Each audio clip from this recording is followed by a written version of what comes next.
Hello. So today I'm going to be talking about habits and talking about how a small habit can become a really big habit. My name's Cheryl Best. I am a trained nutritional therapist and yoga teacher. I'm diagnosed with a few chronic illnesses and I write and speak, and I'm producing products as well to help people when it comes to health and wellness, and in particular, especially with people who are like myself, who are diagnosed with chronic illnesses. Right, so I'm a big fan of habits, and a lot of the things that I talk about and write about will be about habits as well, especially when it comes to changing your diets and changing your exercise, because I think a lot of it is to do with habit forming and habit forming in any kind of size. And I talk about size because I think a lot of people feel that they have to go all in on something and it has to be huge.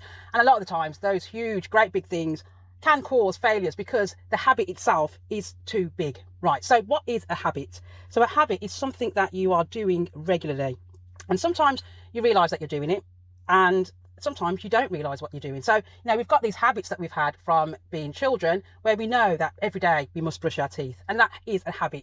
We do it twice a day, and we know that we have to do that every single day, and we do it really without having to think about it. Okay, but then there are times when a habit can be difficult because you are adding something new into your life, or you're changing something about your life. And then when you are doing that, then you have this awareness of the habit. And because of that awareness, it can be very difficult to keep that habit up or to achieve it, because it's something that you're having to constantly think about. And what we need to do really is to be able to find a habit that we can do that is something that is so simple that it becomes like brushing your teeth. And that is the difficulty really for a lot of us, is because we choose things that are not easy. They're very hard, and so it can be really difficult to keep that up.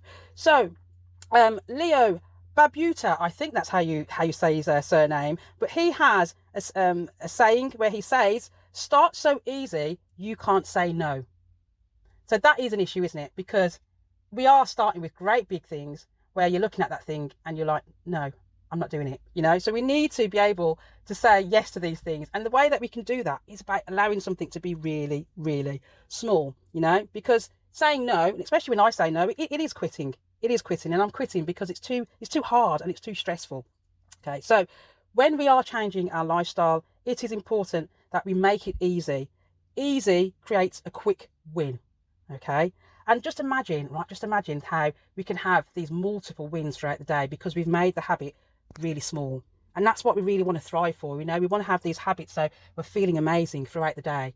So that's how we do it. You've got to make it really small and have lots of these little habits going on, but they're small little habits, and so it just keeps dripping out all these great feelings and these great hormones. That's what we need. Okay, so we don't want to make our habits heavy and hard, because when we do that, it's feeling depressing. We're looking at the thing or thinking about the thing that we've got to do, and it's just stressful and depressing, and we don't want that. Okay, so Mark Manson, he talks a lot about like productivity and stuff, and he's got a great example. So I'll read it out what he wrote. So he says, "Want to floss every day? Start with flossing one tooth. Seriously, a couple of days later, add a second tooth, then add a third, fourth, fifth. Before too long, it will start to seem incredibly dumb that you're not just flossing all of your teeth, and so you'll just do it." And that's how I feel about everything, everything in life, but in particular when it comes to nutrition and changing your diet. And there are these diets out there that it requires you to like change absolutely everything tomorrow, and it's too much, it's too big. And I say it's not a bad thing to be doing these diets, but instead of changing everything, like tomorrow I'm going to go keto and I'm going to do everything in the keto diet starting tomorrow. Well, the issue there is that it's too big. There's too much to do, especially if you've been eating a certain way for the majority of your life, and then you're just going to quickly decide that you're going to stop all these things and you're going to go full on and do the keto diet or the paleo diet. Instead, it's better just to be starting really small. So I've used an example in my writing, because what I tend to do, if this is the first time you've listened to me, is that I usually will write something. So I'll write a post, and then I'll either jump on here and then speak about it, or I'll do it the other way around, where I'll speak about something, and then based on what I've spoke about, then I'll write something. It depends on whatever's inspired me. So I use an example of a grape. So it would be much better to start eating one grape a day. And then, like the flossing the teeth philosophy, it would be then better then to add 2 grapes every day. And then once you've got to that point where 2 grapes feels okay, because you're not having to think about it, it's just like go and grab a grape, wash it, pop it in your mouth. eat it, done. And that's done in what, 10 seconds? It's not having to think about planning all these meals for however long, for eternity. It's just one grape. That's all you're doing, one grape. And then, and so on and so on. Then you build up. So then you're having the bunch of grapes. And then once you've got to the bunch of grapes, you might think, okay, well, it's time to add on another piece of fruit now. And then you're ending up with having, let's say, a grape and maybe a quarter of an apple.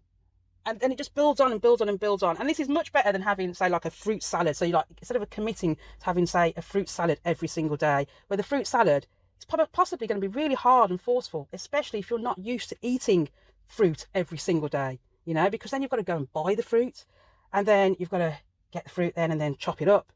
And as you're chopping this thing up, you're probably thinking to yourself, I really don't want to eat that fruit. I really don't want to eat that. So, you've got all that going on in your head, and then you've got to sit down and then eat the thing. And then you've got to think, well, okay, I've got to do this again tomorrow and the next day and the next day and the next day. And that just feels so heavy because you're forcing these things upon yourself, okay? But the grape, like I've said, it's just easy. Just go to your fridge, go and take one grape, go and wash it, pop it in your mouth, and it's done. Like I've said, it's took seconds to do that. You've not really had to take much thought into it, like brushing your teeth. There's no thought into it because it's easy. So you want to make these things really easy, okay? So you want to be removing heaviness and stress from your habit. And we are looking to get multiple small wins throughout the day or throughout your week. That's what you're looking for. So you might be asking me, well, how long is all this going to take? Like, how long will it take for me to get used to these habits? And when I've written my post, I put, well, how long's a piece of string? Because it is a bit like that. I can't say that you will start these habits, these small habits, and then they'll become great big huge habits after a week. And then if you're doing this, let's say for weight loss, I can't say then that habit will then materialize in you losing 50 pounds or something. I can't say that. And as well, I'm not a great fan of like metrics anyway, because it might be, we're all going to have different results. So what might work for me will probably be very, very different for you. And it might be then very different for another person that's doing, said thing. So, it's impossible really to say how long these things will take. And I've used an example here as well, because a study that was involving 96 participants and their results in changing their dietary habits, the results from that was that it took 18 to 254 days for the habit to become part of their lives. So it's going to be so different depending on who you are and depending on your mindset, your frame of mind. So it's very difficult really for me to say that, okay, if you do this and change your habit, then you are going to get XYZ results, because it depends on numerous amounts of factors really. It's not just purely about the habit and that this habit should work for you in this way, because we are all so different. But what I will say is that's important with habit forming is consistency. Consistency. We've got to keep practicing these things, and that is what will help. So yeah, it might take however many days for you to be able to see a result, but it's more about you forming this habit. How long is it going to take for you to form this habit? And the main thing that we have to have in our minds is consistency. So for any result to come from a habit, it takes consistency and it takes habitual behaviors. So for athletes, let's say, they don't just become a great athlete after training for a day. They've got to be doing this repetitive training every single day. Their goal is to win the gold in the Olympics. And so they've got to be working every single day for that to happen. They can't be working for a month and then let's say the next month they say, well, let's have a break. They can't do that. You've got to keep going. And alongside all of this, I'm also a musician. And I teach music. I teach music in schools. I teach music to younger children, primary school age. I'm not quite sure what that would be in America, so if you're listening in a different country, but it tends to be from 7-year-olds up to 11-year-olds. And I've been teaching music for quite a long time. And with music, you don't become a great musician by picking up an instrument and playing that instrument for a day. I've got to the point now where I can have a break really from my instrument, and then I can jump back on the instrument, and it is kind of like riding a bike. That's took a lot of practice. I've been playing my instrument for, wow, it's about 35 years. So it's a long time. About 35 years from the age of 11. I'm now 47. So I can't work out the maths. I'm not great with maths, but for a long time anyway. And now I'd say it took from the age of maybe 11 up to maybe into my late 20s, where I would say I mastered my instrument or instruments. Now I'm into steel drums, so I teach steel drums. That's what I do. And so yeah, to master it, it's taken all of that time, and that was in my early days when I was really fanatical about the instrument, that was practicing literally every single day from the age of 11 right up until I'd say the age of about 27, 28. And now at my age now, I can kind of jump on the instrument, and it is kind of like riding a bike. It doesn't really, it doesn't really require much practice from me, but I had to put in the years of practice to get to that point. And that is with anything, you know, that's with everything. And it's going to be exactly the same when it comes to your diet and when it comes to your exercise. You know, you've got to be doing this thing over time, and that's why it's better to make the habit small, so it can, you know, it can form and it can get better, and you can start to increase things, and then it becomes simple, and then it will be like for me with my instruments, I can just jump back on those things, and it's like riding a bike. You know, you don't forget it, and that's what we've got to get to. We've got to get up to that stage. So if you are looking for exercise, it's so much better to commit to 1 push-up a day, because eventually that 1 push-up will become 100 push-ups. And like I've used the grape scenario, it would be much better for you to commit to eating 1 grape a day, because then that 1 grape will eventually become a fruit salad, and it will be nothing. And then you'll want to experiment and use all different fruits, because that's how I am, you know, using different things and different tastes and different, you know, spices and whatever else. You know, it starts with that 1 grape and then it becomes a fruit salad. So create your habit so that it will change you forever. You want to change your life forever. We don't want to be doing these diets where we're just lasting on this diet for, you know, a month, and then because it's so hard and tedious, you then stop. So if you are going to change your diet, or, you know, you're interested in, you know, I don't know, going plant-based, or you're interested in veganism, or if you're interested in keto or paleo, you don't need to do the whole thing tomorrow.